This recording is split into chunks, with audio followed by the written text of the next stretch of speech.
Okay, just imagine this for a second. It's a scorching hot day, you're absolutely dying of thirst, and all you've got is a cup of steaming, boiling water. Now, what if you had a little black box? Some kind of device that could take that scalding hot water and, just like that, turn it into a glass of ice-cold water. I mean, it sounds completely impossible, right? It feels like it violates a fundamental law of the universe. Heat flows from hot to cold. That's the rule. You can't reverse that without, plugging something in. But that's where this puzzle gets really interesting. That is the real challenge here. Can you invent a totally self-contained device with no power source whatsoever that can pull off this incredible trick? It sounds like it has to break the laws of physics, but does it? All right, let's really dig into this. Before we can figure out if this whole thing is science or just science fiction, we've got to set the stage. Every good thought experiment needs a clear set of rules to play by. Okay, so first things first, let's define our start and end points. For scientists, boiling water is 373 Kelvin and freezing is 273 Kelvin. We're also going to make a few little simplifications, like assuming the water's basic properties don't change as it cools. But here's the most important rule of our game. To keep the problem clean, we're going to focus on cooling the water from just below boiling to just above freezing. This lets us sidestep all the messy physics of actual phase changes, steam and ice, and lets us get right to the heart of the energy puzzle. Now, this is where it gets really cool. It turns out we can attack this problem from 3 completely different scientific angles. You can think of them as 3 brilliant detectives, all investigating the same mystery, but each one using their own unique methods. First up, we've got the conventional physics method. I kind of like to call this the energy accountant approach. It is meticulous, it is thorough, and its one job is to track every single speck of energy to make sure the books are perfectly, and I mean perfectly, balanced. This whole method is built on the bedrock of thermodynamics. That's really just the science of how energy and something called entropy move around. And entropy is basically just a fancy word for disorder or randomness. Think of a perfectly stacked deck of cards versus throwing them all over the floor. The messy floor has way higher entropy. So, our energy accountant splits the problem into 2 parts. First, it calculates all the energy and entropy changes as the water cools from boiling hot down to whatever the room's temperature is. Then, it does the exact same calculation for cooling that water from room temperature all the way down to freezing. And here's the absolute key. The useful work we get from that first step has to be exactly enough to pay for the second step. And let me tell you, this approach is some heavy-duty stuff. To find the one answer we're looking for, that magic room temperature, we have to set up and solve a system of 5 different equations all at the same time. It's a total beast of a calculation, but it is incredibly rigorous. Okay, so let's move on and see how a completely different field would handle this.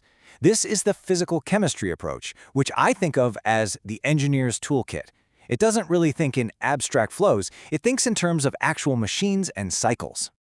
The big idea here is something called the Carnot cycle. It's this famous theoretical concept that describes the absolute most efficient way you could possibly turn a temperature difference into useful work, like in a car engine, or use work to create a temperature difference, like in your refrigerator. It's the gold standard of efficiency. This approach basically imagines our little black box as 2 machines working together perfectly. First, there's a tiny heat engine that uses the flow of heat from the boiling water into the room to generate a little bit of work. Then, a heat pump takes that exact amount of work and uses it to pump heat out of the water, chilling it the rest of the way down to freezing. So the logic is just beautiful and simple. It's a completely closed loop.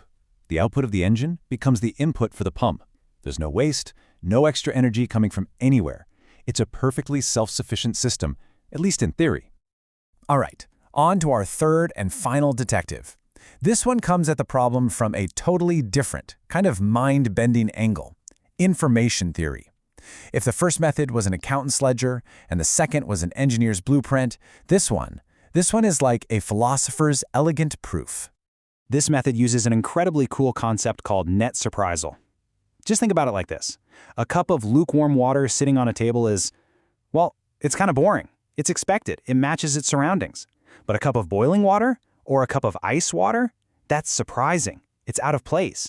Net surprisal is just a clever way of putting a number on exactly how surprising or how out of sync each of those states is.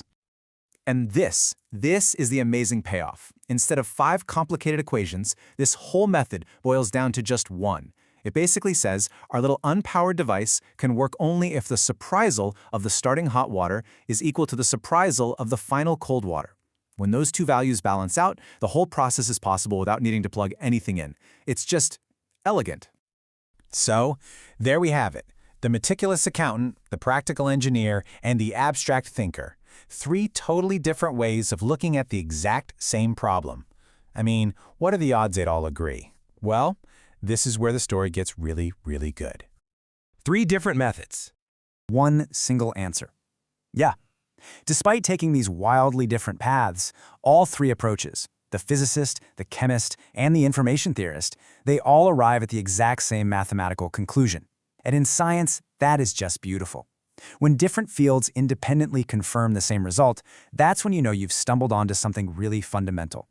Which, of course, brings us back to the ultimate question we started with.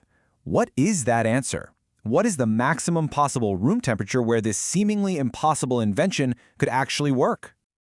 Well, you know what? In the spirit of the original paper that inspired this whole explainer, we're not just going to hand it to you. Instead, we're going to throw their challenge right back at you. They wrote, "We'll leave it for you to figure out. How cool does the room have to be in order for an unpowered device to convert boiling water reversibly into icy water? The tools are all there. The final step is all yours." But of course, knowing the answer to the physics puzzle is really just a first step, isn't it? There is a huge gap between proving something is possible in theory and actually building it in the real world. And this is the real takeaway here. Just because the laws of physics say something can happen doesn't mean it's easy to do.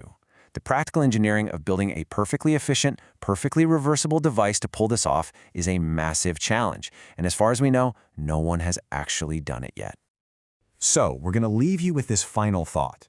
The physics works. The math checks out from 3 different directions. The theory is solid. The only thing missing is the actual invention. So, how would you build it?